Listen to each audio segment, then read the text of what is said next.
The crystal chandeliers above me sparkled like frozen stars, each facet catching the golden light and scattering it across the marble floors of Aurelio's, the kind of restaurant where a single appetizer cost more than my monthly rent. My fingers trembled slightly as I balanced the silver tray, the weight of expensive champagne flutes making my shoulders ache. 6 months into this job, and I still felt like an imposter among the silk dresses and tailored suits that populated these dining rooms every night. The scent of truffle oil and aged wine hung heavy in the air, mixing with the subtle perfume of old money and newer ambitions. My black server's uniform, simple, pressed, unremarkable, made me invisible here. That's what I'd learned. People like these didn't see the hands that served them. They saw through us, past us, around us. We were ghosts in black and white, moving between their conversations about summer homes in Positano and stock portfolios that could feed entire neighborhoods. I was exhausted, the kind of tired that settles into your bones after working doubles 4 days straight, after choosing between electricity and groceries, after lying awake wondering if this endless cycle of serving and smiling and disappearing was all my life would ever be. At 23, I felt ancient, worn, used up.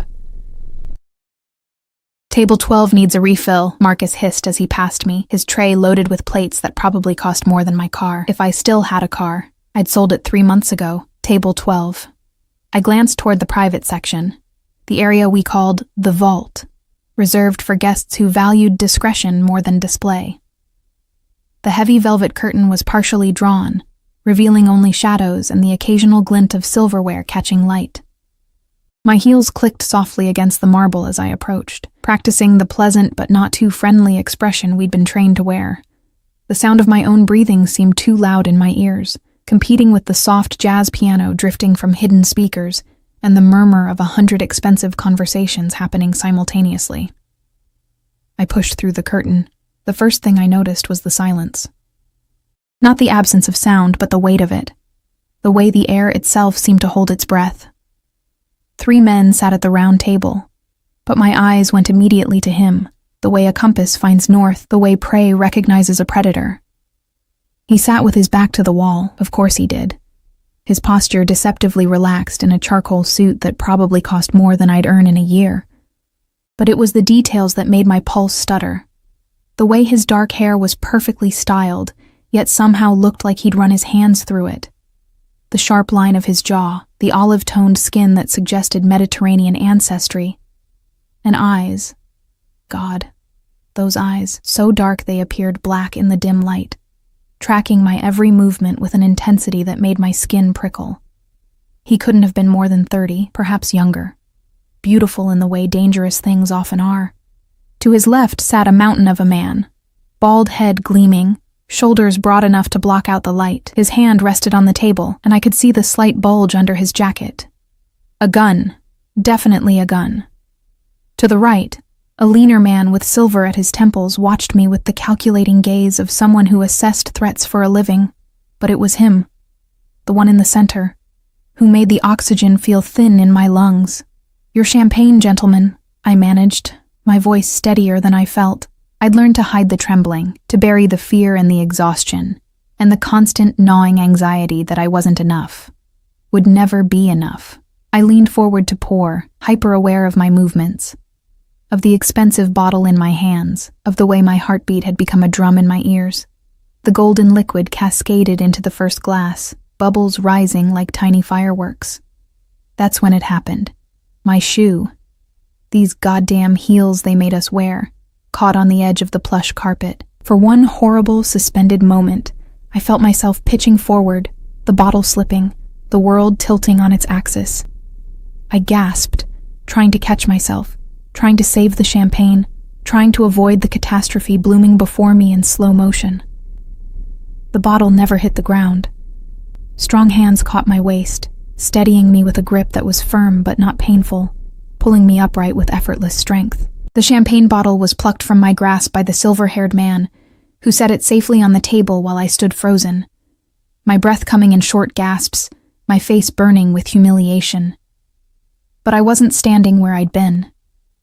I was closer now, much closer, pulled into the space between his chair and the table, my hip almost touching his shoulder. The scent of him hit me like a physical force. Expensive cologne layered over something darker, something that reminded me of leather and smoke, and things I shouldn't want to know about. His hands were still on my waist. I could feel the heat of them through the thin fabric of my uniform, feel the strength in those fingers, the controlled power in his grip. Slowly, so slowly, I wondered if I'd imagined the fall altogether. He released me, his palms sliding away with a deliberacy that felt intentional. "Careful," he said, and his voice was exactly what I'd expected, and nothing like I'd prepared for. Low, accented with something European I couldn't quite place, and wrapped in a kind of authority that made it clear he was used to being obeyed. "These floors can be treacherous." I stepped back, my legs shaking, my hands fluttering uselessly at my sides. "I'm so sorry, I'm so sorry, That never happens. I'll get you another bottle immediately. There's no charge, of course, The bottle is fine." He cut through my panicked rambling with 3 words, his gaze never leaving my face. "You're fine." Was I? I didn't feel fine. I felt like every nerve ending in my body had been set on fire, like the air had become too thick to breathe, like the world had narrowed to just him and those impossible eyes studying me with an interest that made me want to run and stay in equal measure. "Thank you," I whispered, because what else could I say? I'll finish pouring." "No." The word was soft but absolute. "Antonio will pour. You should sit down. You're pale." Antonio, the silver-haired man, was already moving, taking over my duties with practiced efficiency, while the mountain of muscle watched me with an expression I couldn't read.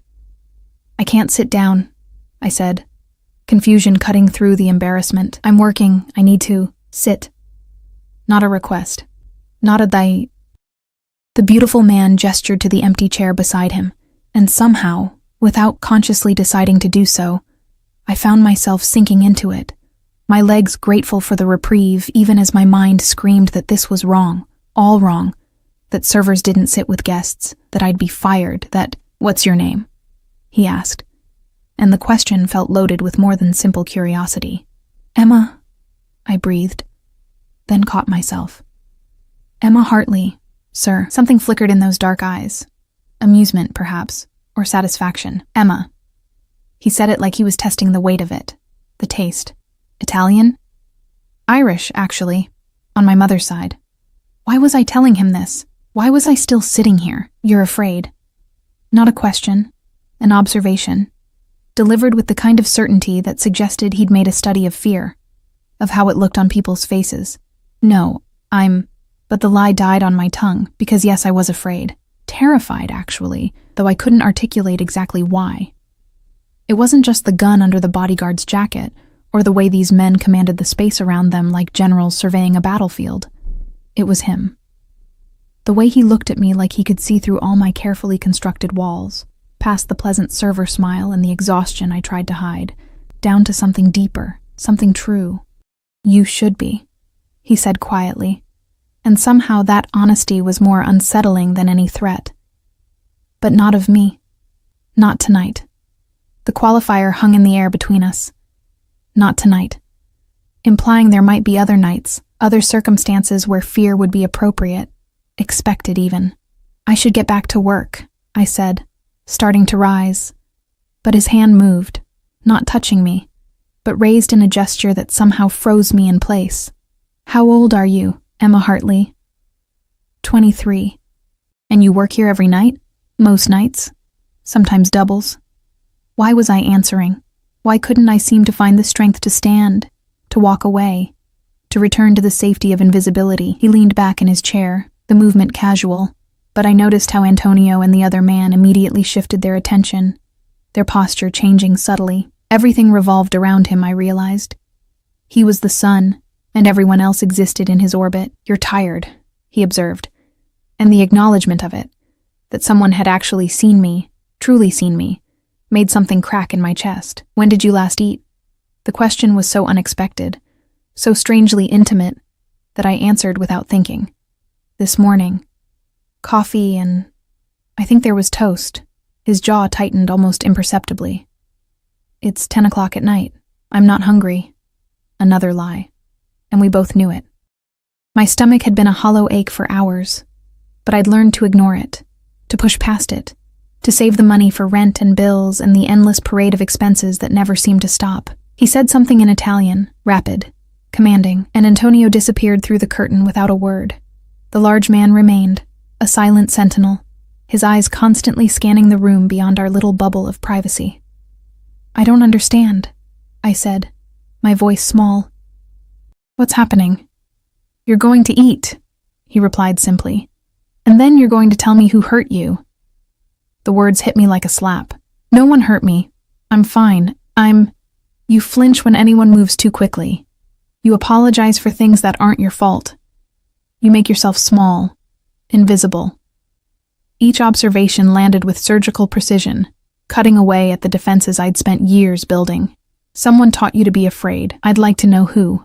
Tears burned behind my eyes, hot and unwelcome. I blinked them back furiously because I did not cry at work. I did not show weakness. I did not... His hand moved to the table near mine, not touching, but close enough that I could feel the heat radiating from his skin. "Breathe, Emma."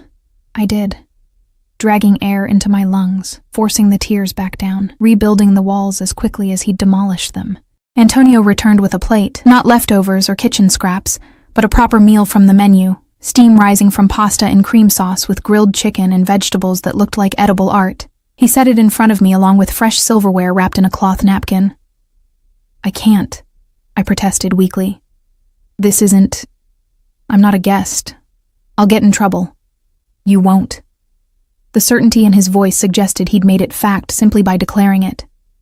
"Eat." My stomach betrayed me with a low growl, and I saw the corner of his mouth twitch. Not quite a smile, but close. With shaking hands, I picked up the fork, aware of 3 sets of eyes watching me take the first bite. It was perfect. Of course it was perfect. Everything in this place was perfect except for me, the girl in the server's uniform who'd stumbled into something she didn't understand and couldn't escape. "Better?" he asked after I'd eaten several bites, and I nodded, not trusting my voice. "Good." He lifted his champagne glass, studying the bubbles with apparent interest, but I could feel his attention on me still, that intense focus that never seemed to waver. "Now tell me, Emma Hartley, have you ever been kissed?" I choked on the pasta, coughing, heat flooding my face as Antonio discreetly handed me water. The question was so unexpected, so wildly inappropriate, that for a moment I couldn't process it. I started, then stopped, because what was it? Personal? Intrusive? True? That's not... Why would you... He waited, patient as a predator, letting me stumble through my mortification until finally, quietly, the truth emerged. "No." The word hung in the air between us, an admission I'd never made to anyone, a vulnerability I'd kept hidden beneath layers of bravado and deflection. 23 years old, and I'd never been kissed, never been held, never been wanted in the way that counted. His eyes darkened, and something shifted in his expression, something possessive and hungry and barely contained. He leaned closer, close enough that I could see the individual lashes framing those midnight eyes, close enough that his cologne wrapped around me like smoke. "Let's start slow," he whispered, and the promise in those words made every warning bell in my head scream in alarm and anticipation both. The restaurant blurred around me, the clink of silverware, the murmur of distant conversations, the soft jazz piano. All of it faded into white noise as his words settled into my bones. Let's start slow. What did that mean? What was I doing, sitting here with a man whose name I didn't even know, whose presence commanded the room like he owned it, whose bodyguards carried guns under their expensive jackets? "I don't even know your name," I whispered, the words escaping before I could stop them. His lips curved, not quite a smile, but something close, something dangerous. "Dante." He said it like a confession, like he was giving me something precious and terrible all at once. Dante Caruso. The name meant nothing to me, but I watched Antonio and the large man exchange a glance, saw the way they seemed to tense at hearing it spoken aloud, as if the name itself held power, as if I'd been given information that changed everything. "I should really get back to work," I said, but my body refused to move. anchored by the weight of his attention and my own treacherous curiosity. "You're trembling." Dante's voice had softened, losing some of its commanding edge. "Are you afraid of me, Emma? Was I?" "Yes." "No, I didn't know anymore. Fear and something else, something unnamed and dangerous, twisted together in my chest until I couldn't tell where one ended and the other began. I'm afraid of what you represent," I answered honestly, surprising myself. "Men like you don't notice girls like me unless you want something. Perceptive." He leaned back, giving me space I hadn't realized I'd needed. "You're right. I do want something." My heart hammered against my ribs. "What?" "To see you again." The simplicity of it stunned me. Not money, not favors, not the things men usually wanted when they cornered vulnerable women in private dining rooms. Just to see me again. "Why?" The question came out broken, disbelieving. He studied me for a long moment, his dark eyes moving across my face like he was memorizing every detail, every imperfection. "Because when you fell, you didn't scream. You didn't cry or make a scene. You tried to save the champagne bottle before you thought to save yourself." His jaw tightened. "Because you're working yourself to death in a place that doesn't see you, and you deserve better. Because you've never been kissed, and that's..."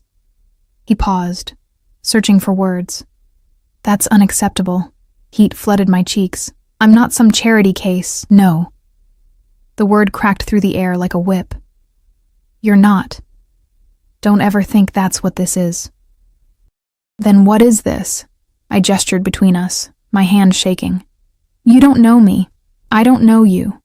In an hour, I'll just be another faceless server you'll forget. I won't forget." The certainty in his voice made it true simply by existing. "I never forget anything, Emma, especially not this."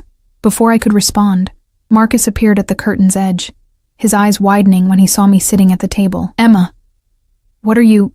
Mr. Chen is asking for you at table 6 and she's occupied." Dante didn't raise his voice, but Marcus stopped mid-sentence, his face paling. "Yes, sir. Of course, sir." Marcus vanished like smoke, and I stared at the space where he'd been, my mind struggling to process what had just happened. "You can't do that," I said, finding my voice. "I need this job. I can't afford to..." "You won't lose your job." Dante pulled out his phone, sleek, black, probably cost more than my monthly rent, and typed something quickly. Within seconds, another phone buzzed. The large man, his bodyguard, pulled it out, read the screen, and nodded once before disappearing through the curtain. "What did you just do?" "Made a phone call." Dante pocketed his phone with the ease of someone who shaped the world with simple gestures. "Your manager will receive a very generous tip tonight, along with a request that you be assigned to this section permanently. You'll get a raise, you'll work reasonable hours, and you'll never have to worry about losing this position because of me." The words should have been comforting. Instead, they terrified me. "I don't want your money. It's not about what you want." His tone gentled, but the steel beneath remained. "It's about what you need. There's a difference. You can't just buy my life." "I'm not buying anything." He leaned forward, elbows on the table, those impossible eyes holding mine captive. "I'm protecting what's mine." The possessiveness in that statement should have sent me running, should have triggered every self-preservation instinct I possessed. Instead, it ignited something low in my belly, something warm and terrifying and completely unwelcome. "I'm not yours," I whispered. But the protest sounded weak even to my own ears. "Not yet." He smiled then, a real smile that transformed his face from beautiful to devastating. "But you will be, Emma Hartley. We both know it." The arrogance should have angered me. Instead, I felt myself drawn toward it like a moth to a flame, knowing I'd burn but unable to look away. "Finish your meal," Dante said, his tone shifting back to that commanding gentleness. "Then I'm taking you home." "What?"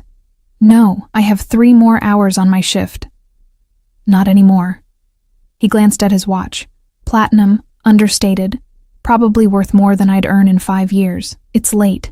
You're exhausted, and I don't leave things I care about unprotected." "You don't even know me." The frustration finally broke through, sharpening my voice. "You can't just decide. I can." Simple, final, and I have. "Fight me if you want, Emma. Push back. Say no." His eyes glittered with challenge. "But we both know you won't," because he was right. And we both knew it. Some part of me, the tired, scared, lonely part I tried so hard to hide, wanted exactly what he was offering: protection, attention.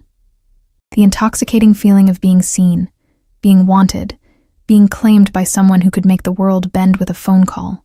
It was dangerous. It was probably insane, but God help me. I wanted it anyway.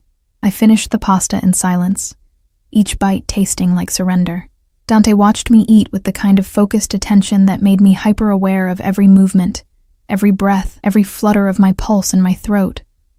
Antonio returned at some point, exchanging quiet words in Italian with Dante that I couldn't understand, but felt in the changing atmosphere of the room.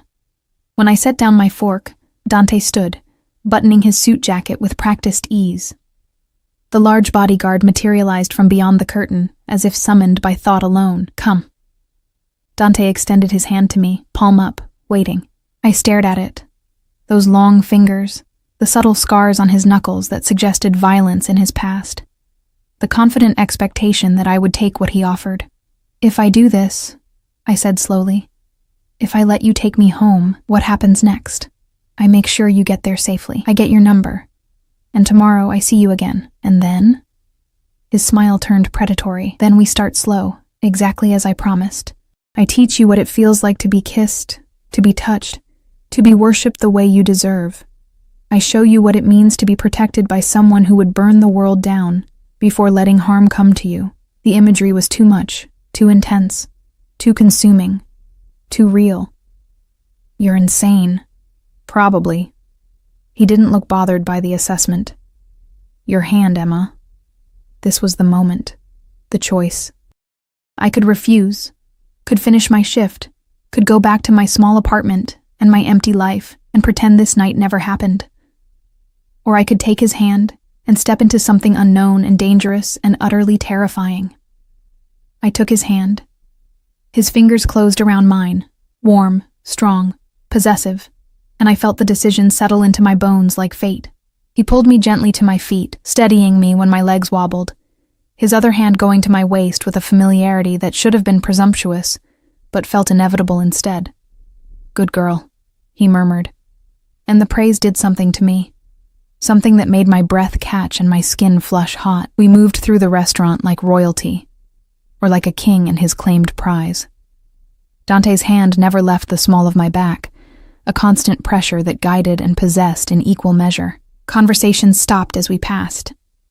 I felt eyes following us, felt the weight of speculation and curiosity and something that might have been fear from the other staff members. Marcus stood near the host stand, his expression carefully neutral as we approached. "Emma," he said, then seemed to think better of whatever he'd planned to say. "Have a good night." "She will," Dante answered for me, and there was dark promise in those two words. The night air hit me like a shock when we stepped outside, cool and sharp after the restaurant's controlled climate. A black SUV waited at the curb, sleek, obviously armored, windows tinted so dark I couldn't see inside.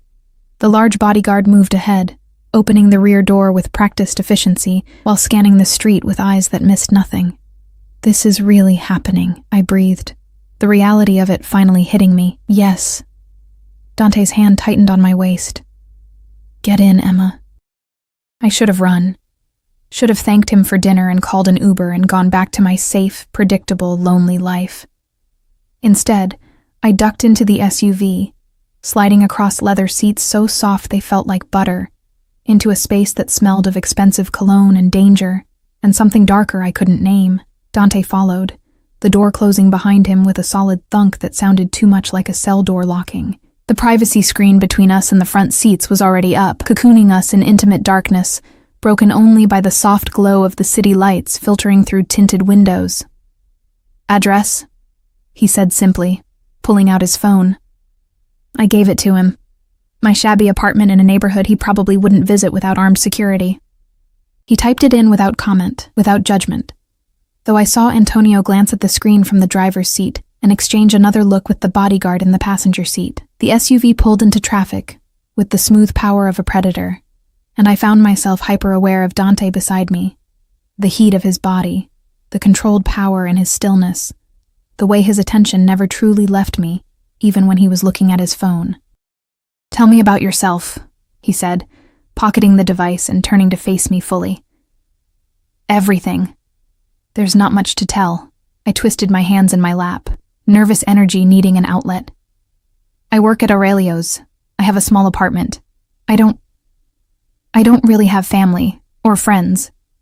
Just work, mostly."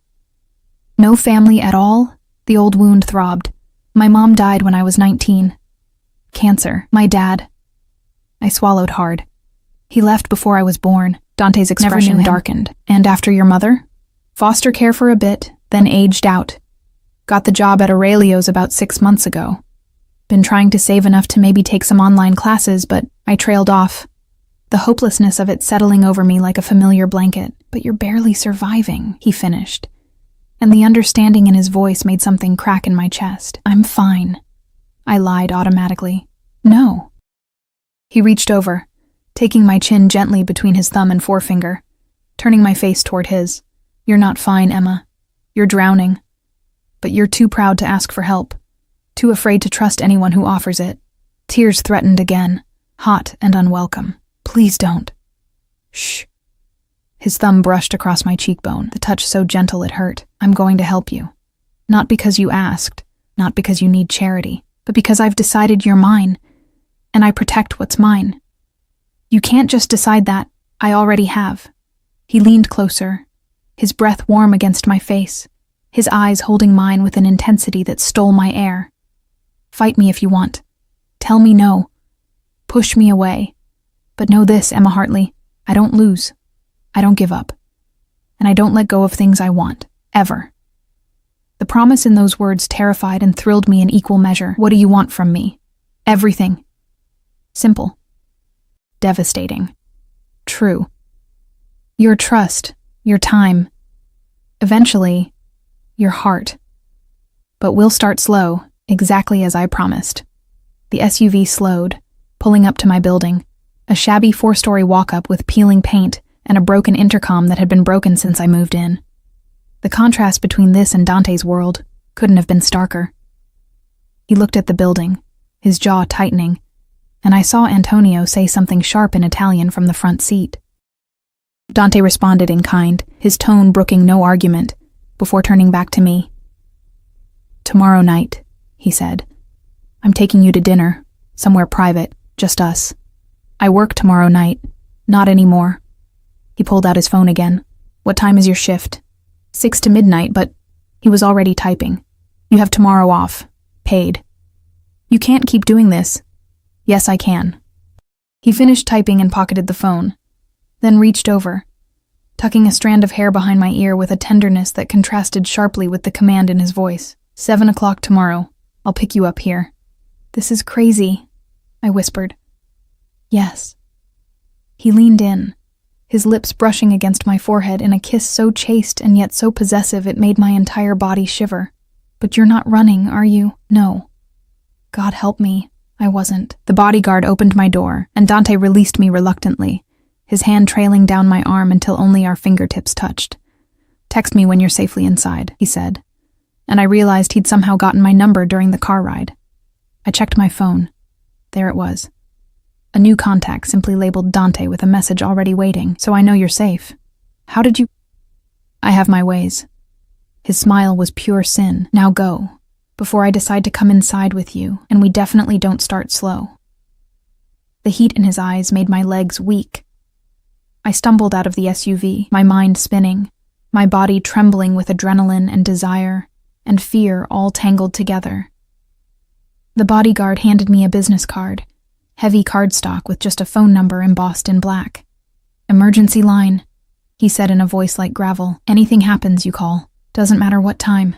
I took it with shaking fingers, then practically ran to my building's entrance, my keys rattling as I fumbled with the lock. When I finally got inside and turned back, the SUV was still there, waiting, watching, protecting.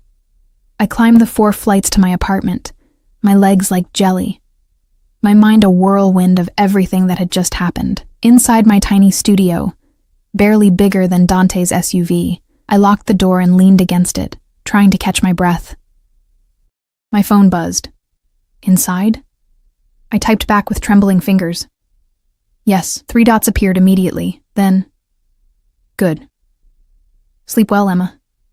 Tomorrow everything changes. I stared at the message until my vision blurred, until the words burned themselves into my retinas and my memory. Tomorrow everything changes. I believed him. God help me, I believed every word. I didn't sleep. How could I, when every time I closed my eyes, I saw his face, those dark, consuming eyes that looked at me like I was something precious and breakable, and his all at once. The scent of his cologne seemed to linger on my skin, expensive and intoxicating, a reminder that the previous night hadn't been some fever dream conjured by exhaustion and loneliness. At 6 a.m, my phone buzzed on the nightstand. Good morning, Emma. Breakfast is being delivered at 7. Make sure you eat. I stared at the message, my heart doing something complicated in my chest. He was awake, thinking about me, making sure I ate. The casual dominance of it should have annoyed me, but instead, I found myself smiling at the screen like an idiot. You don't have to do that, I typed back. His response was immediate. I know. I want to. Humor me. At exactly 7 o'clock, there was a knock on my door.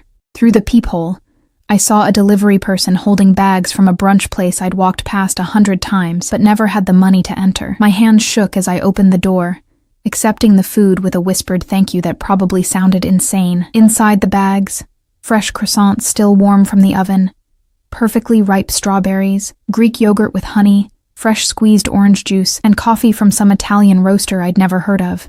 Enough food for 3 people. A small card tucked inside simply read, "Eat all of it."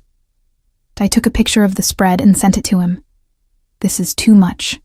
Nothing is too much for you. Eat, Emma. So I did, sitting cross-legged on my threadbare couch, tasting things I'd only ever served to other people. Each bite felt like an act of rebellion against the girl I'd been yesterday. The one who skipped meals to save money, who made herself invisible, who believed she deserved nothing more than survival. My phone rang at noon. Unknown number, but I knew who it was before I answered. Hello? Did you eat? Dante's voice slid through the phone line like warm honey, and I felt it in places I shouldn't. Yes, all of it. You're bossy. You know that? I heard the smile in his voice. You have no idea. What are you doing right now? Laundry. Very glamorous. I glanced at the pile of clothes waiting to be washed in the communal basement machines. Leave it. I can't just leave my laundry. Emma. The commanding tone made me fall silent. There's a car outside your building. Black sedan. The driver's name is Marco. He's going to take you shopping. Shopping? Dante, I don't need... Tonight you're having dinner with me. You need something that makes you feel beautiful. Before I could protest, he continued, This isn't charity. This isn't me trying to change you. This is me wanting to spoil you because I can. Because I want to. Because seeing you happy does something to me I don't fully understand yet. Let me do this. The vulnerability in that last sentence undid me. Okay, I whispered. Good girl. Those 2 words again, making heat pool low in my belly. Marco knows where to take you. Buy whatever you want. Don't look at price tags. I mean it, Emma. If I find out you bought the cheapest thing in the store, there will be consequences. What kind of consequences? I asked, surprising myself with the flirtation in my voice. His laugh was dark and promising. The kind that involve me teaching you what happens when you don't follow my instructions. We'll save those lessons for later. Now go. Marco's waiting. He hung up before I could respond, and I stood there holding my phone, my entire body humming with anticipation and nerves, and something that felt dangerously close to excitement. Marco turned out to be a man in his 50s with kind eyes and the same watchful alertness I'd noticed in Dante's other security. The sedan was as luxurious as the SUV from last night, and Marco drove with the efficiency of someone who knew exactly where he was going. We ended up in a part of the city I'd never ventured into, where boutiques had names I couldn't pronounce, and the windows displayed dresses that looked like art. Marco opened my door, gesturing to a store with French script above the entrance. Mr. Caruso has an account here, Marco said. They're expecting you." Inside, a woman in her 40s with impeccable style and a warm smile greeted me like I was royalty. "Emma, we've been so excited to meet you. I'm Isabel." Mr. Caruso called ahead. "We have some pieces already pulled for you, but please, look around. Try on anything that speaks to you." The next 2 hours passed in a blur of silk and lace, of dresses that hugged curves I didn't know I had, of saleswomen who treated me like I mattered. Isabel had an eye for what worked, steering me toward pieces that made me look sophisticated but still like myself. Nothing too revealing.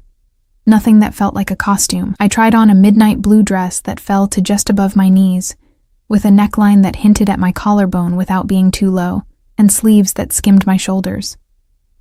When I looked in the mirror, I barely recognized myself. I looked elegant, beautiful even. "That's the one," Isabel said with satisfaction. "Mr. Caruso is going to lose his mind." My cheeks burned. "Is it that obvious?" Her smile turned knowing. "Sweetheart, I've been dressing women for 20 years. I know the look of a man who's completely obsessed. And Mr. Caruso? He's got it bad."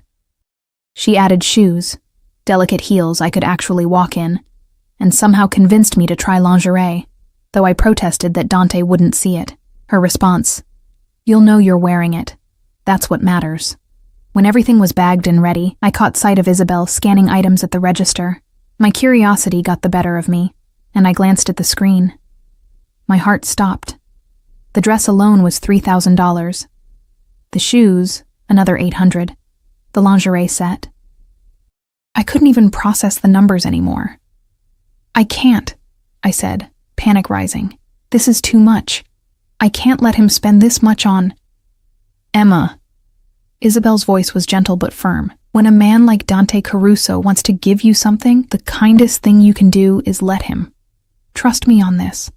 But it wasn't just about kindness. It was about power, about debt, about owing someone something I might not be able to repay. Still, I let Marco load the bags into the car, let him drive me back to my apartment, let myself float on the strange unreality of a day where a man I barely knew spent more on a single dress than I made in 2 months. Back home, I laid the dress on my bed, running my fingers over the fabric, still not quite believing it was mine. My phone buzzed. "Did you find something?" "Yes. It's beautiful. But Dante, the cost doesn't matter. Send me a picture." "Of the dress?" "Of you in the dress. I want to see." My hands trembled as I changed, zipping up the dress with difficulty, arranging my hair, applying the minimal makeup I owned. I stood in front of the bathroom mirror, phone in hand, and took a photo. Awkward and self-conscious but trying. I sent it before I could overthink. 3 minutes of agonizing silence. Then my phone rang. "Cristo," Dante breathed when I answered, and the raw want in his voice made my knees weak. "Emma, you're too much?" I asked nervously. "Perfect. You're absolutely perfect." A pause, then darker. "I'm going to have a very hard time keeping my hands to myself tonight. Maybe I don't want you to keep your hands to yourself." The words escaped before I could stop them, bold and honest and terrifying. His sharp intake of breath told me I'd surprised him. "Careful, Dolcezza. You have no idea what you're asking for." "Then show me." My reflection stared back at me, this new version of Emma who was brave enough to flirt with a dangerous man, who wore $3,000 dresses, who maybe, possibly, could be wanted. "Tonight. Show me what starting slow means, Emma. I'm 23 years old, and I've never been kissed. I've never been touched. I've never felt—" I struggled for words. "I've never felt what you make me feel. And I'm tired of being afraid, so show me, Dante. Teach me." The silence stretched so long I wondered if I'd gone too far, pushed too hard, asked for too much. 7 o'clock, he finally said, his voice rough with barely controlled desire. "Be ready, Emma, because tonight, everything changes." He ended the call, and I stood there in my beautiful dress, in my shabby apartment, feeling like I was standing on the edge of a cliff with nothing but Dante's promise to catch me if I fell. The afternoon crawled by with agonizing slowness. I washed my hair 3 times, trying to make it behave. I painted my nails with the single bottle of polish I owned, hands shaking so badly I had to redo them twice. I paced my tiny apartment, wearing a path in the cheap carpet, checking my phone every 30 seconds even though I knew it was only 6 o'clock, then 6:15, then 6:30. At 6:45, my phone buzzed with a message from Marco. Downstairs in 5 minutes. I grabbed the small purse Isabel had insisted I needed, checked my reflection one final time. The girl staring back at me looked confident and beautiful, and nothing like the exhausted server from last night, and headed down the stairs on trembling legs. The sedan waited at the curb, but this time, Marco wasn't alone. He stood by the rear door, and when he opened it, I saw Dante inside, and the breath left my lungs in a rush. He wore all black, dress shirt open at the collar, no tie, suit jacket that fit him like it had been made specifically for his body. Probably had been. His dark hair was styled with that artful carelessness that probably took effort, and when his eyes landed on me, they turned molten. Emma. He said my name like a prayer and a curse, reaching out to help me into the car with a hand that trembled slightly, the first crack in his controlled facade I'd seen. I slid in beside him, hyper-aware of every point where our bodies almost touched, of the heat radiating from him, of the way his cologne wrapped around me like a physical presence. "You're stunning," he said quietly, his eyes moving over me with an intensity that felt like a caress. "Absolutely stunning. The dress is beautiful. I'm not talking about the dress." His hand lifted, hovering near my face, waiting for permission. "May I?" I nodded, not trusting my voice, and his fingers cupped my jaw with a gentleness that contrasted sharply with the hunger in his eyes. His thumb traced my cheekbone, my jawline, my bottom lip, and I shivered under his touch. "Nervous?" he asked. "Terrified," I admitted. "Good." He leaned closer, his lips brushing my ear. "So am I." That confession, that this powerful, controlled man was nervous about me, made something settle in my chest. We were both standing on the same cliff, both about to fall. Marco drove us through the city as it transformed into a canvas of lights and shadows, eventually turning down a private road that led to a building I'd never noticed before. All glass and modern architecture, elegant and exclusive. "Where are we?" I asked, as Dante helped me from the car. "My place." He kept my hand in his, leading me toward the entrance where another security guard nodded respectfully. "I wanted privacy. Wanted you to feel safe. Just us tonight, Emma. No audience. No interruptions." The elevator rose smoothly, floor numbers climbing until we reached the penthouse. The doors opened directly into his apartment, and I stepped into a space that was somehow both intimidating and welcoming. Modern furniture and dark colors, floor-to-ceiling windows overlooking the city, art on the walls that was probably worth more than my entire building. But it was the dining table that caught my attention. Set for two with candles already lit, soft music playing from hidden speakers, and the scent of something delicious wafting from the kitchen. "You cooked?" I asked, surprised. His smile was almost shy. "I had it prepared. But yes, I'll serve. I wanted..." He trailed off, searching for words. "I wanted this to be about us, not staff, not restaurants. Just you and me." The intimacy of that statement made my heart race. This wasn't just dinner. This was a seduction, carefully planned, every detail considered. Dante pulled out my chair, his hand resting briefly on my bare shoulder as I sat, his touch leaving trails of fire on my skin. He served the first course himself, some delicate appetizer I couldn't name, and sat across from me, his eyes never leaving my face. "Tell me something true," he said as we ate. "Something you've never told anyone." I set down my fork, the question catching me off guard. "Why?" "Because I want to know you. All of you. Not just the surface. Not just the girl who serves champagne and apologizes for existing. The real Emma." The vulnerability in his voice gave me courage. "I'm lonely," I said quietly. "Not just alone. I've been alone most of my life, but lonely. Like there's this emptiness inside me that never goes away, no matter how many hours I work or how tired I make myself, like I'm disappearing, and no one would notice if I was gone." His jaw clenched, something dark and pained flashing through his eyes. "I would notice. I notice everything about you, Emma. The way you hold yourself like you're trying not to take up space. The way you flinch when people raise their voices. The way you look at beautiful things like you're not allowed to want them." He reached across the table, taking my hand. You're allowed to want dolcezza. You're allowed to take up space. You're allowed to exist loudly and demand more from this world. Tears burned behind my eyes. And what do you want from me? Really? He was quiet for a long moment, his thumb tracing circles on my palm. I want to be the one who fills that emptiness. I want to teach you what it feels like to be cherished. I want to wake up every morning knowing you're safe and happy and mine. His eyes met mine, fierce and honest. I want everything, Emma, but I'll take whatever you're willing to give, as slowly as you need to give it. And what if I want to give you everything? The question hung between us, heavy with implication. Dante's eyes darkened to pure black. Slowly, deliberately, he stood, moving around the table until he was beside me, offering his hand.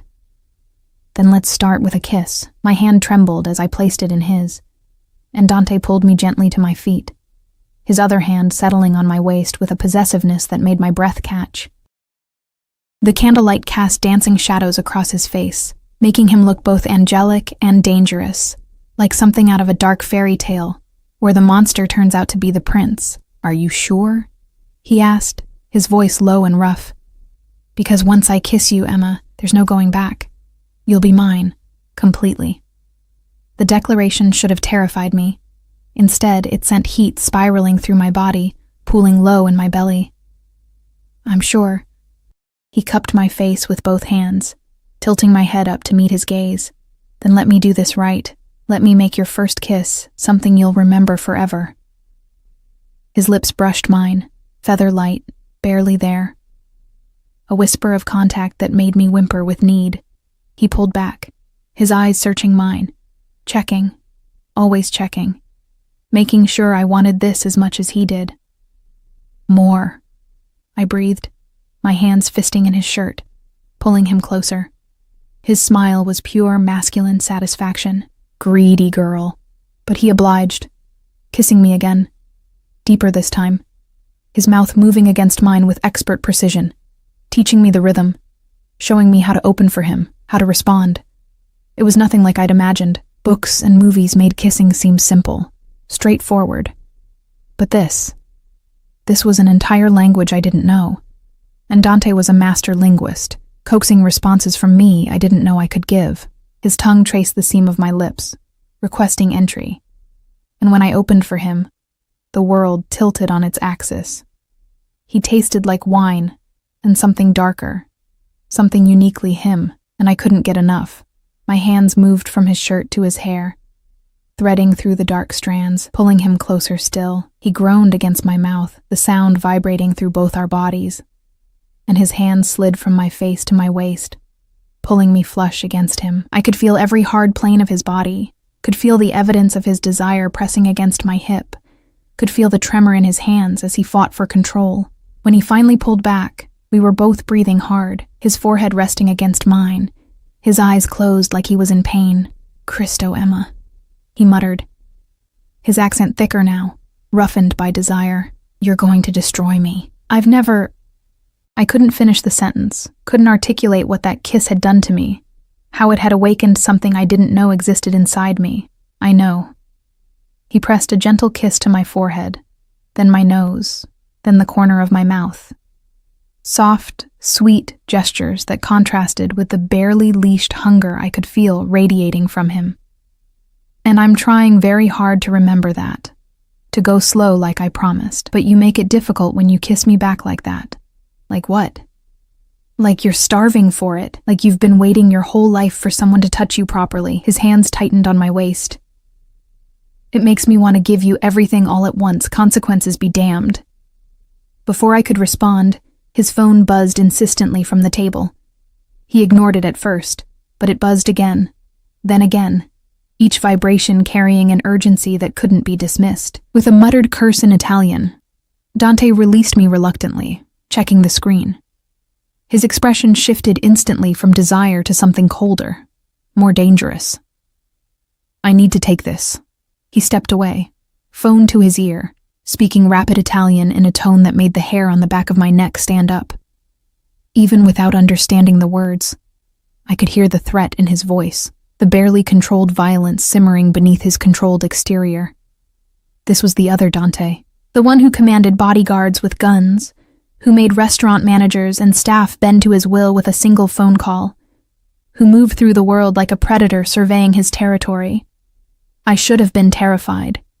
Instead, I found myself fascinated, watching the way his body language changed, the way his free hand flexed like he wanted to wrap it around someone's throat. He ended the call with what sounded like a command, then stood with his back to me for a long moment, tension radiating from every line of his body. When he finally turned around, his expression had been carefully smoothed into neutrality, but his eyes still burned with banked fury. "I'm sorry," he said, coming back to me, his hands gentle despite the violence I'd heard in his voice moments before. "Business. Something that requires my attention." "What kind of business?" I asked, then immediately regretted it when his jaw tightened. "The kind I don't want you involved in." He pulled me close, pressing a kiss to the top of my head, the kind that exists in shadows and violence and things you should never have to see or know about. My heart hammered. Those men last night, the guns, the way people react to you." I trailed off, not sure how to ask if the man I was falling for was exactly as dangerous as I suspected. Yes. Simple. Honest. Brutal. "I'm not a good man, Emma. I've done things that would horrify you. I exist in a world where mercy is weakness, and hesitation gets you killed. But with you..." His hands cupped my face, forcing me to meet his eyes. "With you, I want to be better. With you, I feel human again." The confession was raw, real, and it settled something in my chest. "I don't care what you've done. I care about who you are with me." "Stupidly brave girl." His thumb traced my bottom lip. "Don't you understand the danger you're in? Just by being near me, you've painted a target on your back. My enemies will know about you soon if they don't already. They'll try to use you against me, then protect me." I caught his wrist, holding his hand against my face. "You said you protect what's yours. So protect me, Dante. Teach me to survive in your world instead of hiding me from it." Something fierce and possessive flared in his eyes. "You have no idea what you're asking for." "Then show me." He studied me for a long moment, warring emotions playing across his face. Finally, he seemed to come to a decision. "Come with me." He led me through his apartment to a door I hadn't noticed before, pressing his palm against a biometric scanner. The door slid open, revealing a room that made my breath catch.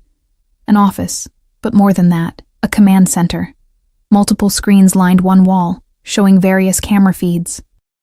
A desk dominated the center, covered in papers and files and electronics I couldn't identify.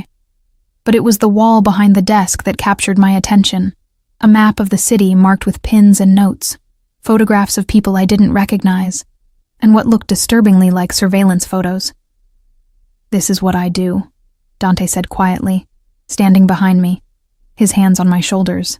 "I control territories. I manage operations that exist outside the law. I make decisions that affect thousands of people, and not all of those decisions are clean or moral or right." He turned me to face him. "This is the world you're asking to be part of, Emma. Violence and danger and constant vigilance. Are you sure that's what you want?" I looked around the room again, really seeing it this time, the evidence of a criminal empire. The proof that Dante Caruso was exactly what I'd suspected. A mafia boss. A dangerous man. Someone who could have me killed with a phone call if he wanted. "I'm sure," I said. And I meant it. Because dangerous or not, criminal or not, this man had seen me when I was invisible, had fed me when I was hungry, had kissed me like I was precious. "But I need you to promise me something. Anything. Don't lie to me. Don't hide things to protect me. If I'm going to be in this world, I need to understand it. I need to know the rules, the dangers, the truth of who you are and what you do." Pride flickered in his eyes. "Intelligent and brave. You never cease to amaze me, Dolcezza." He pulled me against him, his arms wrapping around me like bands of steel. "I promise. No lies, no hiding, but you have to promise me something in return." "What?" "That you'll trust me to keep you safe, that when I give you an order, and I will give you orders, Emma, you'll follow them without question. Because in my world, hesitation kills. Understanding?" The dominance in his tone should have rankled, but instead it sent another spike of heat through me. "I understand." "Good." He kissed me again, Harder this time, less controlled, his hands sliding down my back to my hips, pulling me against him with a hunger that made me dizzy. When he pulled back, his eyes were nearly black with desire. Now I need to deal with this situation. It shouldn't take long. An hour. Maybe 2. I want you to stay here where you're safe. Can't I come with you? Absolutely not. The refusal was immediate and non-negotiable. What I'm doing tonight, it's not something you need to witness. Not yet. Maybe not ever, if I can help it. Anxiety spiked through me. What are you going to do? His expression went cold, that predator surfacing again. Handle a problem. Someone who thinks they can steal from me and live to tell about it. His hand came up, gentle despite the violence in his words, tucking my hair behind my ear. Don't worry, Emma. I'll be back before you know it, and then we can continue what we started. He called for Antonio, who appeared within seconds, his expression carefully neutral, as Dante gave him instructions in rapid Italian. The only words I caught were my name, and what might have been, protect her with your life. Antonio will stay with you, Dante said, turning back to me. He's head of my personal security, and one of the few people I trust completely. Anything you need, anything at all, you tell him. I don't need a babysitter. Yes, you do. He kissed me again, quick and possessive. Because the moment I walk out that door, you become the most valuable thing in this city. My enemies will know by morning that Dante Caruso has found something he cares about, more than money or power or territory. That makes you leverage, Emma. That makes you a target. The reality of what I'd agreed to hit me like a freight train. This wasn't a fairy tale. This was real and dangerous. And I'd just willingly stepped into the crosshairs. Dante must have seen the fear in my eyes, because his expression softened. Hey, look at me. He waited until my gaze met his. I won't let anything happen to you. Ever. You're mine now, Emma Hartley. And I protect what's mine with everything I have. Do you believe me? Did I? This man I'd known for barely 24 hours. This beautiful, dangerous stranger who'd upended my entire life with a smile and a promise? Against all logic, all reason, all self-preservation instincts. Yes. I believed him. I believe you. Then trust me. One more kiss. This one achingly tender. I'll be back soon. Make yourself comfortable. There's a bedroom through that door if you want to rest. Kitchen's fully stocked if you're hungry. Antonio will be right outside if you need anything. He left with a swirl of his coat, and I heard him issuing orders in Italian as he moved toward the elevator, heard other voices responding. His security team, mobilizing for whatever violence was about to unfold in the shadows of the city. And I stood in the penthouse apartment of a mafia boss, wearing a $3,000 dress, my lips still tingling from my first kiss, wondering what the hell I'd gotten myself into. Antonio appeared in the doorway, his expression as unreadable as ever. Miss Emma, can I get you anything? Coffee? Water? Answers, I said, surprising myself with the firmness in my voice. I want to know exactly what kind of danger I'm in. I want to know what Dante's going to do tonight. And I want to know why he's so convinced I need protection. Antonio's lips twitched, almost a smile. The boss said you were smart, told me you'd start asking questions the moment he left. He gestured to the couch. Sit down, Miss Emma. This might take a while. I sat, and Antonio settled into the chair across from me, his posture alert, despite the casual position. For the next hour, he told me truths that should have sent me running. Dante Caruso wasn't just a mafia boss. He was the boss.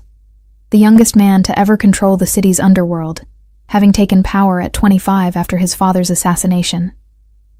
He'd consolidated territories through a combination of strategic brutality and careful alliances, earning respect and fear in equal measure. He controlled everything from gambling and protection rackets to legitimate businesses that laundered money and provided cover for less legal operations. He was dangerous, ruthless, had killed men with his own hands when necessary and ordered deaths when it wasn't. His enemies were numerous, his allies temporary, his trust nearly impossible to earn. But he's different with you, Antonio said, and something like wonder entered his voice. In 5 years working for him, I've never seen him look at anyone the way he looks at you. Never seen him lose control, show vulnerability, act without calculation. You've got him twisted up, Miss Emma, And that makes you both his greatest weakness and his most heavily guarded asset. So I'm a weakness, I said numbly. You're everything. Antonio leaned forward. And that means every enemy he has will come for you eventually. Which is why you need to learn the rules. The first one, never go anywhere without security. Not the grocery store, not to work, nowhere. The second, if something feels wrong, trust that instinct and call for help immediately. The third, he paused, his eyes serious. If someone ever takes you, if you're ever in real danger, know that Dante will burn the entire city to get you back. He'll start a war. He'll sacrifice everything. That's the kind of man he is when something belongs to him. The weight of that settled over me like a cloak. Heavy, suffocating, and somehow comforting all at once. I wasn't just Dante's girlfriend or lover or whatever we were becoming. I was his obsession, his possession, his to protect and cherish and control. And God help me, I wanted to be exactly that. My phone buzzed with a message from Dante. Everything okay? I typed back, yes. Antonio's taking good care of me. Good. I'll be back in an hour. Miss you already, Dolcezza. Those 3 words, miss you already, made my heart do something complicated. I sent back a heart emoji, immediately felt stupid for it, then saw his response. Adorable. Can't wait to kiss you again. Heat flooded my cheeks and Antonio chuckled from his chair. He's got it bad. Never thought I'd see the day. The hour crawled by. Antonio told me more stories, sanitized versions probably, but enough to paint a picture of the man I was falling for. Dante, who paid for his soldiers' children's education. Dante, who'd personally hunted down a trafficker operating in his territory and made an example brutal enough that no one dared try it again. Dante, who donated anonymously to women's shelters and funded programs for at-risk youth, trying to prevent others from falling into the life he led. He was complicated, contradictory, capable of extreme violence and unexpected tenderness, a monster and a man, depending on who was looking. And I wanted all of him. The elevator dinged, and my heart leaped into my throat.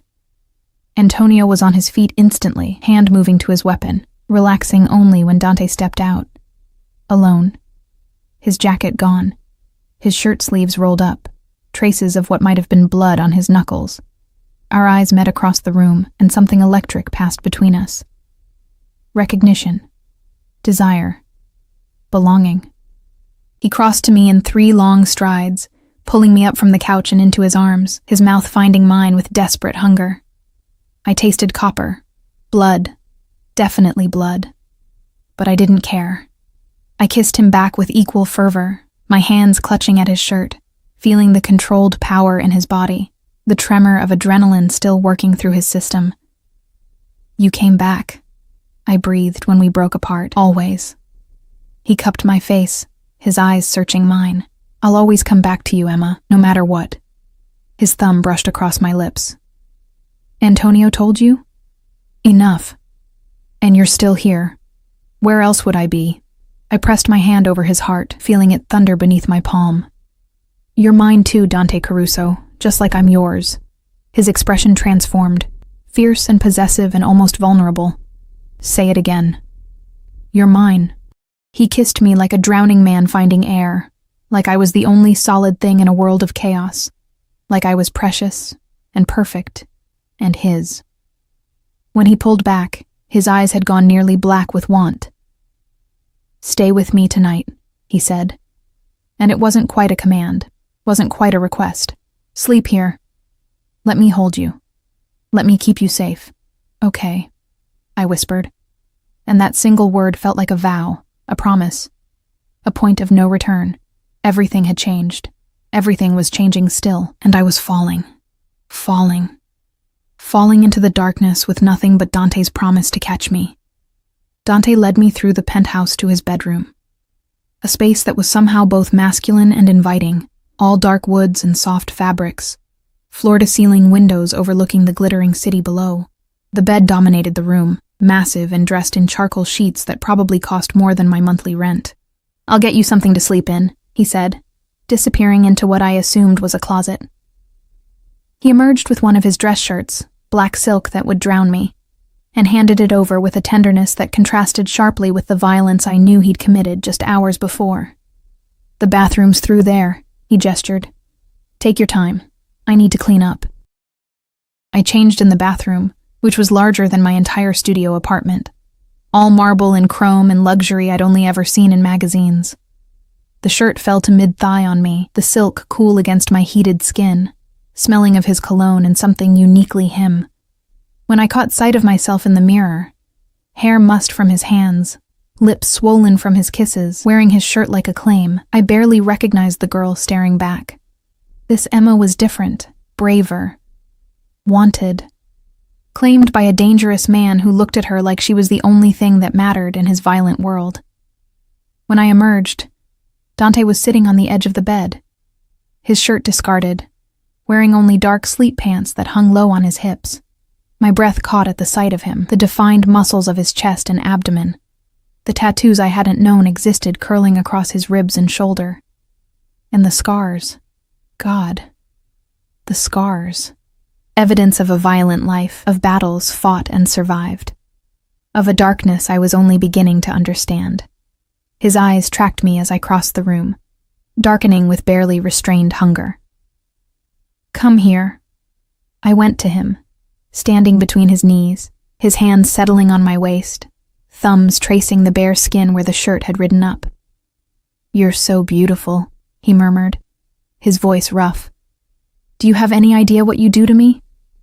"Show me," I whispered, emboldened by the way he looked at me, by the power I felt in making this dangerous man tremble with want. "Emma."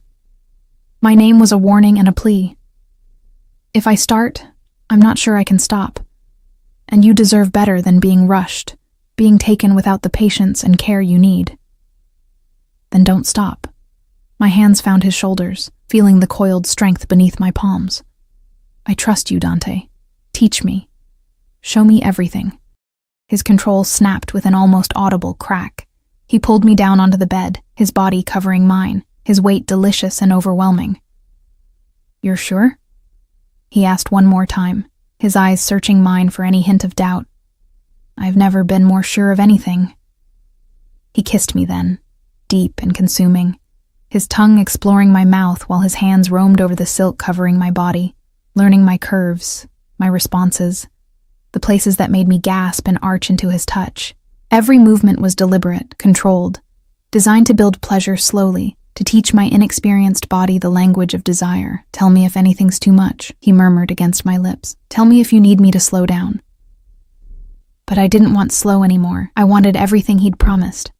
The fire and the passion and the complete surrender to this thing building between us. My hands found his hair, pulling him closer, and he groaned against my mouth, his hips pressing against mine, letting me feel exactly how much he wanted me. His lips moved from my mouth to my jaw, to the sensitive spot below my ear that made me whimper. "So responsive," he breathed. "So perfect. Mine." "Yours," I agreed, the word coming out broken, needy, the night blurred into sensation, his hands, his mouth, his body teaching mine things I'd never imagined. He was patient and demanding in equal measure, controlling my pleasure with expert precision, building me up until I was trembling and begging, then giving me exactly what I needed. When he finally made me completely his, claiming me with a gentleness that brought tears to my eyes, I understood what it meant to belong to someone so completely that nothing else mattered. "I love you," he whispered against my hair afterward, holding me close, our bodies still tangled together. "I know it's too soon, too fast, too crazy, but I love you, Emma Hartley. I think I loved you from the moment you tried to save that champagne bottle instead of yourself." The confession made my heart stutter and soar. "I love you too," I breathed, and saying it made it real, made it true, made it forever. We fell asleep wrapped around each other, his arm a protective band around my waist, his heartbeat steady against my back, the city lights casting shadows across his bedroom floor. 3 months later, I woke to sunlight streaming through the windows and the smell of coffee drifting from the kitchen.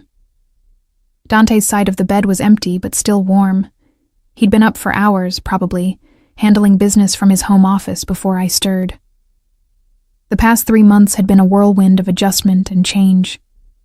I'd moved into the penthouse after 2 weeks, when Dante had simply announced that having me in that shabby apartment was unacceptable. I'd kept my job at Aurelio's despite his protests, though now I only worked 3 nights a week and always with Antonio or another guard somewhere nearby. I'd started online classes, paid for by Dante before I could argue, studying business management because I wanted to understand his world better, wanted to be a true partner rather than just something to protect. It hadn't all been easy. There were nights when Dante came home with blood on his hands and darkness in his eyes, when he disappeared into his office and wouldn't speak for hours. There were mornings when I woke to find new security protocols in place, new guards shadowing my movements, evidence that some new threat had emerged in the night. But there were also moments of unexpected tenderness, Dante teaching me Italian in bed, his patient correction of my terrible pronunciation. Sunday mornings spent cooking together, his hands guiding mine as he showed me how his grandmother had made pasta. Quiet evenings when he'd read while I studied, his hand absently playing with my hair, both of us simply existing in each other's presence. I'd met his inner circle. Antonio I already knew, but also Marco the driver, and Luca who handled his financial operations, and even his cousin Gabriella who'd flown in from Sicily and immediately adopted me as a sister. I'd learned the rules of his world, the hierarchies and codes and unspoken languages that governed the criminal empire he controlled. And I'd learned what it meant to be loved by Dante Caruso, completely, possessively, with a devotion that bordered on obsession. He was jealous and overprotective to the point of insanity, but he also worshipped me in ways I'd never imagined possible. Every morning I woke to fresh flowers on the nightstand. Every day brought some small gift. A book I'd mentioned wanting, a piece of jewelry he'd seen and thought of me, a reservation at a restaurant I'd said I wanted to try. He'd given me everything I'd never known I needed: security, comfort, purpose, and a love so intense it sometimes scared me with its ferocity. I padded into the kitchen wearing one of his shirts, my standard morning uniform now, and found him at the stove, shirtless in sleep pants, making what smelled like his attempt at pancakes. The domesticity of it made my heart swell.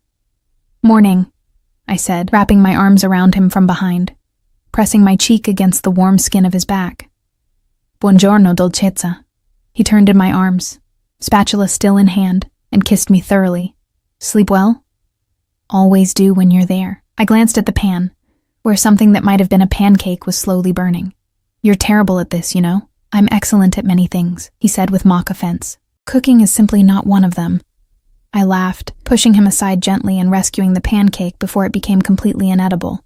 "Sit. Let me do this before you burn down your own kitchen." He obeyed with a grin, perching on one of the bar stools and watching me work with that intense focus he brought to everything. "I have something to tell you," he said after a moment, his tone shifting to something more serious. My hand stilled on the spatula. "What?" "The situation with the Morettis, the family that's been pushing into my territory, it's coming to a head. There's going to be a meeting next week, a negotiation." I turned to face him fully. "Is it dangerous?" "Everything I do is dangerous, Amore. But yes, this more than most. They've been making moves, testing boundaries. I need to respond decisively." Fear spiked through me, but I pushed it down. This was his world, and I'd chosen to be part of it. "What do you need from me?" Pride flickered in his eyes. "I need you to stay with Gabriella during the meeting. She has a safe house outside the city. Antonio and half my security team will be with you." "You're that worried?" "I'm always worried when it comes to you." He reached out, pulling me between his knees, his hands settling on my hips. "You're my weakness, Emma. The only thing in this world that could bring me to my knees. Which means you're also the most valuable target my enemies have." I cupped his face, feeling the rough stubble beneath my palms. "Then be careful. Come back to me. Always." He pressed a kiss to my palm. "I'll always come back to you. You're my reason for everything now. For building an empire. For consolidating power. For making sure I'm strong enough that no one dares touch what's mine. And after this meeting, after you deal with the Morettis?" His smile turned predatory. "After we expand. I'm taking over their operations, their territories, their assets. By the end of the year, I'll control everything from the waterfront to the industrial district, and it's all for you, Emma. Building something strong enough, powerful enough, that you'll never have to be afraid again. The intensity of his ambition should have frightened me, but instead I felt something else. Pride, belonging, the knowledge that this man would quite literally burn the world down to keep me safe. I love you, I said simply. I love you more. He pulled me down for another kiss, this one deeper, more claiming. Now finish making breakfast before I forget about food entirely and take you back to bed. I laughed against his lips, pushing him away playfully. Behave. You need to eat something other than me. Impossible woman, he muttered. But his eyes were warm with affection. The next week passed in a blur of preparation. Dante spent long hours in meetings, his phone constantly ringing, his security team mobilizing for whatever was coming. I packed a bag for my stay at Gabriella's safe house, trying not to think about all the things that could go wrong, trying to trust that Dante knew what he was doing. The night before the meeting, he made love to me with a desperation that scared me, like he was trying to memorize every inch of my body, every sound I made, every way I responded to his touch. Afterward, we lay tangled together, and I felt the tension radiating from his body despite his attempts to hide it. Talk to me, I said softly, my fingers tracing the tattoo on his ribs, a phoenix rising from flames, symbolic of his rise to power after his father's death. I'm afraid, he admitted quietly. Not of the meeting, not of the Morettis, but of losing you, of something going wrong and you getting caught in the crossfire. Of this world I've dragged you into destroying the one good thing I've ever had. I shifted to look at him, seeing the vulnerability in his dark eyes. You didn't drag me anywhere. I chose this. I chose you. And I'm not going anywhere, Dante Caruso. You're stuck with me. His hand came up, cupping my jaw. Promise me something. Anything. If something happens to me, don't. I pressed my fingers to his lips, cutting off the words. Don't you dare talk like that. Emma. He pulled my hand away, his grip gentle but firm. I need you to hear this. If something happens to me, Antonio has instructions. You'll be taken care of, protected, given everything you need. But more than that, he paused, his thumb tracing my bottom lip. I need you to live, fully, completely, find happiness again. Don't let my world destroy your light. Tears burned behind my eyes. Nothing's going to happen to you. But if it does, then I'll burn the world down to avenge you, I interrupted fiercely. Because that's what you've taught me, Dante. That love is worth fighting for. That some things are worth any risk, any danger, any cost. He stared at me for a long moment, something raw and powerful moving across his face. How did I get so lucky? He whispered. We both got lucky. I kissed him softly. Now stop talking about worst-case scenarios and tell me about best-case ones. Tell me about after. Tell me about the future. So he did.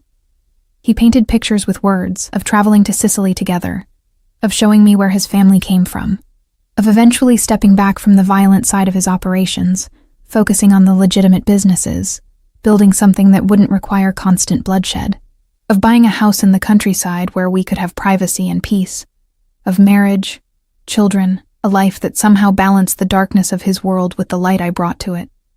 I want everything with you, he said finally. Every possible future, every dream, everything. Then come back to me tomorrow, I whispered, and we'll start making those dreams real. The meeting day arrived with crystalline clarity, one of those perfect autumn days that felt like a lie against the tension thrumming through the penthouse. Antonio came to collect me at noon, his expression professionally neutral, but I saw the concern in his eyes. Take care of him, I told Antonio before I left, gripping his arm. With my life, Antonio promised. And you stay put at the safe house. No arguments, no risks. No arguments, I agreed, though my heart felt like it was being ripped from my chest with every step away from Dante. Gabriella's safe house turned out to be a beautiful villa, 30 minutes outside the city, surrounded by walls and guards and every security measure imaginable. Gabriella herself was a force of nature, petite and beautiful, but with the same steel in her spine that ran through Dante's blood. He'll be fine, she assured me, pouring wine even though it was barely afternoon. My cousin is many things, but stupid isn't one of them. He's been planning this for months. Then why am I so scared? Because you love him. She raised her glass. Welcome to loving a man like Dante. The fear never goes away. You just learn to live with it. The hours crawled by with agonizing slowness. Gabriella and I tried to distract ourselves. Cooking, watching movies, talking about everything except what was happening in the city. But my phone stayed clutched in my hand, waiting for word. For anything. At 7 o'clock, it finally rang. Antonio. We're coming to you, he said without preamble. Be ready to move in 5 minutes. What happened? Is Dante? He's fine. Meeting went as planned. But there's been a development. I'll explain when we get there. He hung up before I could ask more questions, and I turned to find Gabriella already moving, gathering weapons I hadn't known she had, her entire demeanor shifting from friendly cousin to soldier. What's happening? I asked, panic rising. I don't know yet, but if Antonio's moving you, there's a reason. She handed me a jacket. Stay close to me. Do exactly what I say. Understand? I nodded, my heart hammering against my ribs. 5 minutes later, the sound of vehicles approaching made every guard in the house mobilize. But it was Antonio who came through the door, followed by, Dante! I ran to him, and he caught me, his arms crushing me against his chest. I'm fine, amore. He pulled back enough to cut my face, his eyes searching mine. But we need to go. Now. What happened? The Morettis agreed to my terms. They're ceding territory, pulling back their operations, but someone leaked the meeting location to the federales. We have 30 minutes, maybe less, before they raid the building. I need you somewhere completely clean, somewhere that can't be connected to me if this goes wrong. My blood ran cold. Are you in trouble? Not if I handle this right. He was already moving, pulling me toward the door where more vehicles waited. I'm taking you to a property outside my name, something that's completely off the books. You'll stay there until this blows over. And you? I'll handle the federales. Make sure there's nothing to find, nothing they can use. But I need to know you're safe first. We piled into the SUV, Dante, me, Antonio, and 2 other guards I recognized from the penthouse. Dante kept me pressed against his side, his arm an iron band around my waist, his lips pressing constant kisses to my temple like he couldn't help himself. I'm sorry, he said quietly. I'm sorry you have to live like this. Running, hiding, always looking over your shoulder. I'm not. I turned to look at him, seeing the guilt and fear in his eyes. I'm exactly where I want to be, with you. No matter what that means. His expression cracked, vulnerability showing through. I don't deserve you. Too bad. You're stuck with me. He kissed me then, desperate and claiming and full of unspoken promises, when he pulled back. His eyes had hardened with resolve. After tonight, things change. I'm getting out of the operations that draw federal attention, keeping the legitimate businesses, cleaning up the rest. I'm not losing you because I was too greedy or too reckless to know when to step back. You'd do that? Give up that much power? For you? His hand came up, cupping my jaw. I'd give up everything. Power means nothing if I don't have you to share it with. We arrived at a cottage I'd never seen before.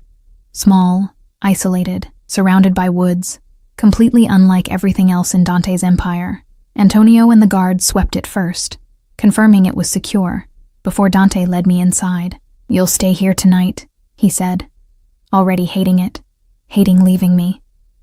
Tomorrow, if everything's clear, I'll come get you. If not, you'll come for me anyway, I interrupted. Because that's what you do. You always come back. Always, he agreed, pulling me close one more time. I love you, Emma. More than power, more than money, more than anything in this world. You're my purpose now, my reason. I love you too. I clutched at his shirt, not wanting to let go. Be safe. Be smart. Come back to me. I will. One last kiss, this one achingly tender. I'll always come back to you. He left with Antonio and the guards, leaving 2 different men I didn't recognize to watch over me.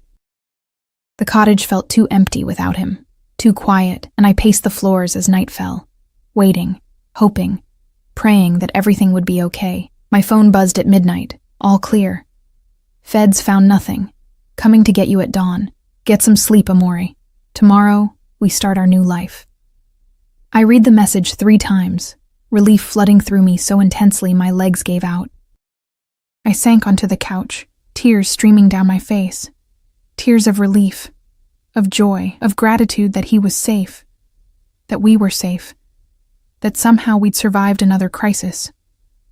Sleep was impossible, but I tried, curling up on the couch, hugging one of the throw pillows like it could substitute for Dante's warmth. When dawn finally broke, painting the sky in shades of pink and gold, I heard the sound of an approaching vehicle. I was at the door before the guards could stop me, flinging it open to see Dante climbing out of the SUV, looking exhausted but whole, his eyes finding mine immediately. "Emma!" I launched myself at him, and he caught me easily, spinning us both, his face buried in my hair. "It's over," he breathed. "The Morettis are dealt with. The feds have nothing. We're safe." "We're safe," I repeated, the words feeling like a miracle. He set me down gently, his hands framing my face. "I meant what I said last night. Things are going to change. I'm stepping back from the dangerous operations, focusing on legitimate business. I want a life with you, Emma, a real life. Not one where we're constantly running or hiding or looking over our shoulders." "Are you sure? This is your empire. You're my empire now," he interrupted. "Everything else is just details." 6 months later, the sunset painted the Sicilian sky in impossible colors as I stood on the terrace of the villa Dante had bought for us, our home away from the city, away from the business, away from everything except each other. True to his word, Dante had restructured his operations. He'd kept the legitimate businesses, restaurants, import-export companies, real estate holdings, and quietly divested from everything else. Some of his former associates had been angry, had called him weak, had tried to move against him. They'd learned quickly that stepping back didn't mean Dante Caruso had become harmless. It just meant he was more selective about when and how he used his power. The villa had become our sanctuary, a place where Dante could be just a man, not a boss, where I could be just his wife. We'd married 2 months ago in a small ceremony with only close family and friends, where we could build a life that balanced both our worlds. I heard his footsteps behind me, felt his arms wrap around my waist, his chin resting on my shoulder. "What are you thinking about?" he asked. "How much has changed?" I said honestly. A year ago, I was invisible, working myself to death, convinced I'd never have more than survival. And now? I turned in his arms, looking up at the man who'd changed everything, who'd seen me when I was invisible, who'd protected me when I was vulnerable, who'd loved me with an intensity that had transformed both our lives. "Now I have everything," I said simply. "You, this life, a future that's more than I ever dreamed possible." His smile was pure warmth. "Good, because I have something else to give you." He pulled a small box from his pocket, opening it to reveal a key. "The apartment building where you used to live? I bought it." I stared at him, confusion warring with curiosity. "Why?" "Because I'm renovating it, turning it into affordable housing with on-site childcare and job training programs. I want to help people like you were, people who are working 3 jobs just to survive, who deserve better, but don't know how to get there." His eyes held mine. "You taught me what it means to have nothing. Now I want to use everything I have to make sure fewer people have to live that way." Tears blurred my vision. "Dante, you made me better, Emma. Made me want to be better. This is just the beginning." I kissed him through my tears, pouring everything I felt into it. Love and gratitude and joy and hope for the future we were building together. When we finally pulled apart, Dante's hand moved to rest on my still flat stomach, his eyes questioning. I'd been waiting for the right moment to tell him. And this, standing on our terrace at sunset, talking about the future, felt perfect. "I'm pregnant," I said softly. His expression transformed, shock bleeding into joy so pure it took my breath away. We're having a baby." I covered his hand with mine. "You're going to be a father, Dante Caruso." He dropped to his knees right there on the terrace, his arms wrapping around my waist, his face pressed against my stomach. "I'm going to be a father," he repeated, his voice rough with emotion. "We're going to have a family. We are. I confirmed, running my fingers through his hair. Our own little empire. He looked up at me, tears tracking down his cheeks. This dangerous, powerful man reduced to vulnerability by the promise of our child. I love you. God, Emma. I love you so much it terrifies me. I love you too. I pulled him to his feet, into my arms, holding him as tightly as he held me. And our baby is going to be so loved, so protected, so wanted. Always, he promised. Both of you. Always. The sun dipped below the horizon, casting the world in twilight, and I stood wrapped in Dante's arms, feeling the steady beat of his heart against mine, knowing that somehow, against all odds, against all logic, we'd found our happy ending. Not the fairy tale kind where everything was perfect and easy, but the real kind, where two broken people found each other and built something beautiful from the pieces. Where a girl who'd never been kissed learned what it meant to be loved completely. Where a man who'd lived in darkness found his light. What are you thinking now? Dante asked, his lips brushing my temple. That I'd do it all again, I said honestly. Every moment, every risk, every terrifying step that brought me here, to you, to us, to this. Even the stumble that started it all? I laughed, remembering that night at Aurelio's, when I'd caught my heel and fallen into his arms. Especially the stumble, best accident of my life. Mine too, Dolcezza. He turned me to face him, his eyes holding mine with that same intensity that had captured me from the beginning. Mine too. He kissed me as the first stars appeared in the darkening sky, and I kissed him back, knowing that this, us, together, building a life and a family and a future, this was everything I'd ever needed, and more than I'd ever dared to dream. The invisible girl had been seen. The unloved girl had been claimed, and the girl who'd never been kissed had learned that sometimes, when you take a chance on falling, someone extraordinary catches you and holds